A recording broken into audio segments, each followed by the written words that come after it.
वैसे तो आप सबने क्राइम से जुड़े बहुत से केसेस सुने होंगे, पर दुनिया में एक ऐसा इंसान भी था जिसने हैवानियत की सारी हदें पार कर ली थी, जिसमें उसे छोटी बच्चियों की चीखने की आवाज सुनना पसंद था और लगभग 350 से भी ज्यादा लोगों का उसने मर्डर किया था, जिनमें ज्यादातर 8 से 12 साल की बच्चियां शामिल थी। उनका वो बेरहमी से रेप करके उन्हें तड़पा तड़पा कर मार दिया करता था। इतनी दर्दनाक मौत देता था कि सुनने वालों तक की रूह कांप जाए। पर हैरान करने वाली बात तो ये थी कि उस सनकी आदमी को जरा सा भी उसके किए का अफसोस नहीं था कि उसने जो भी किया है वो बहुत गलत किया है। उसे उसका बिल्कुल भी अफसोस नहीं था। उसे ऐसा लगता था कि उसने उन लड़कियों को मार कर उनका भला किया है। सो हेलो गाइस, मेरा नाम है पूजा राजपुरोहित और आप सभी का स्वागत करती हूँ आपके अपने YouTube channel the last truth पर। आज की एक खौफनाक कहानी है चाइल्ड मर्डरर और रेपिस्ट पेड्रो लोपेज की, जिसे the monster of the Andes के नाम से भी जाना जाता है। पेड्रो लोपेज का बर्थ 1948 में कोलंबिया में हुआ था। पेड्रो की माँ एक सेक्स वर्कर थी। उसके 13 बच्चे थे, उनमें से पेड्रो उनका 7वां बच्चा था और घर में रोज रोज के झगड़े और मारपीट की वजह से उसका बचपन बहुत ही मुश्किलों से गुजरा था। जब पेड्रो 8 साल का था तब उसकी माँ ने उसे घर से बाहर निकाल दिया था। अब अगर कोई माँ अपने 8 साल के बच्चे को घर से बाहर निकाल देती है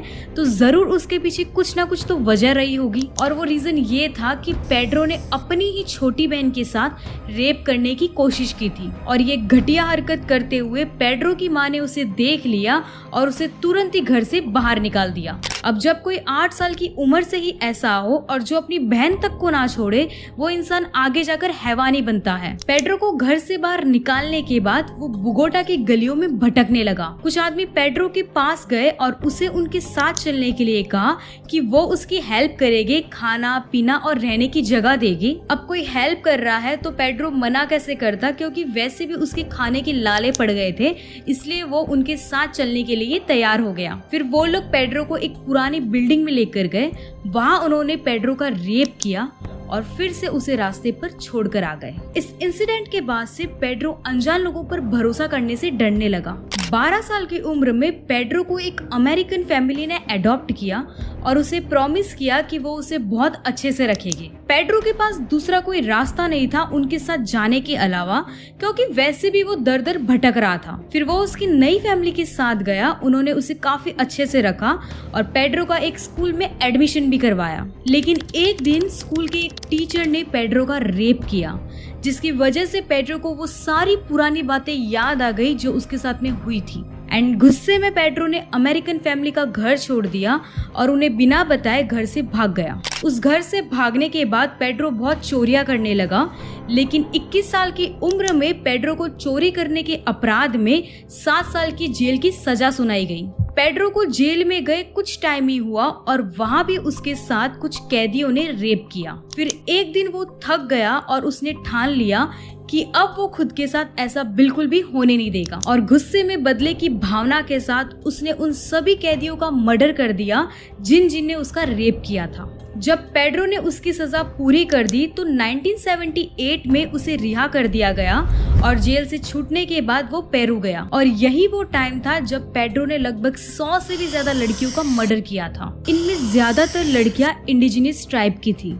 उसी समय के दौरान जब पेड्रो ने एक 9 साल की लड़की को किडनैप करने की कोशिश की, तब उसे इन ट्राइब्स ने पकड़ लिया। फिर पेड्रो को पकड़ने के बाद उसे काफी देर तक टॉर्चर किया गया एंड फिर वहाँ पर अमेरिकन मिशनरी आ गए और उन्होंने ट्राइब से कहा कि इसे पुलिस के हवाले कर दो। फिर पुलिस ने पेड्रो को इक्वाडोर भेज दिया। वहाँ पर वो घूमने लगा। अचानक फिर एक दिन गुमशुदा लोगों की तादाद बढ़ने लगी और उनमें ज्यादातर छोटी बच्चियां थी। पुलिस को ऐसा लग रहा था कि लड़कियों को दूसरे देशों में बेचा जा रहा है, लेकिन बात तो कुछ और ही थी। कहते हैं ना एक दिन तो पाप का घड़ा फूटता ही है, और आगे फिर वैसा ही हुआ। अप्रैल 1980 में इक्वाडोर में भारी बाढ़ आने की वजह से जो लड़कियां मिसिंग थी उनकी डेड बॉडी नदी के किनारे देखने को मिली, जिससे इस केस को वापस खोला गया और पुलिस ने इन्वेस्टिगेशन शुरू कर दी। ये होने के कुछ दिनों बाद एक औरत अपनी 12 साल की बेटी के साथ मार्केट में शॉपिंग कर रही थी और तभी पेड्रो उस 12 साल की बच्ची को किडनैप करने की कोशिश करता है।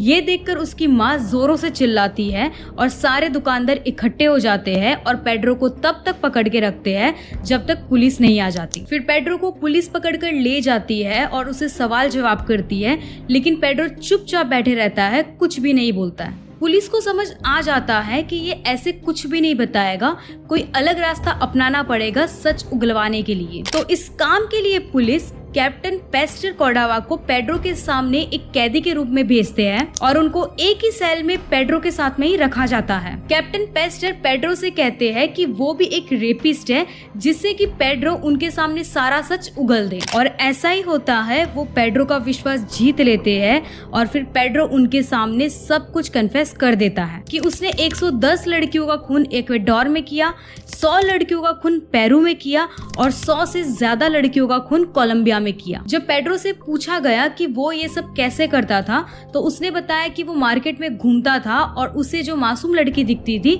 उसे किडनैप करके जंगल में ले जाता था और बहुत ही बेरहमी से उन बच्चियों का रेप करता था और उनका गला दबाकर उनको मार के जमीन में दफना देता था। इतना ही नहीं, पेड्रो ने ये भी बताया कि कभी कभी वो जिन लड़कियों की डेड बॉडी को उसने दफना दिया है उन्हें फिर से बाहर निकाल कर उनके साथ में टी पार्टी करता था। ये सब सुनकर पुलिस को विश्वास नहीं हुआ, तो पेड्रो ने वो सारी जगह बताई जहाँ जहाँ पर उसने उन बच्चियों को दफनाया था। फिर 1980 में पेड्रो को दोषी पाया गया और उसे 16 साल की सजा सुनाई गई। जेल में अच्छा बिहेवियर रखने की वजह से उसे 2 साल पहले ही यानी 31 अगस्त 1994 को जेल से रिहा कर दिया गया, लेकिन इल्लीगल इमिग्रेंट होने पर उसे फिर से अरेस्ट कर दिया गया। फिर उसे साइको डिक्लेयर कर दिया गया और बोगोटा के हॉस्पिटल में उसे रखा गया।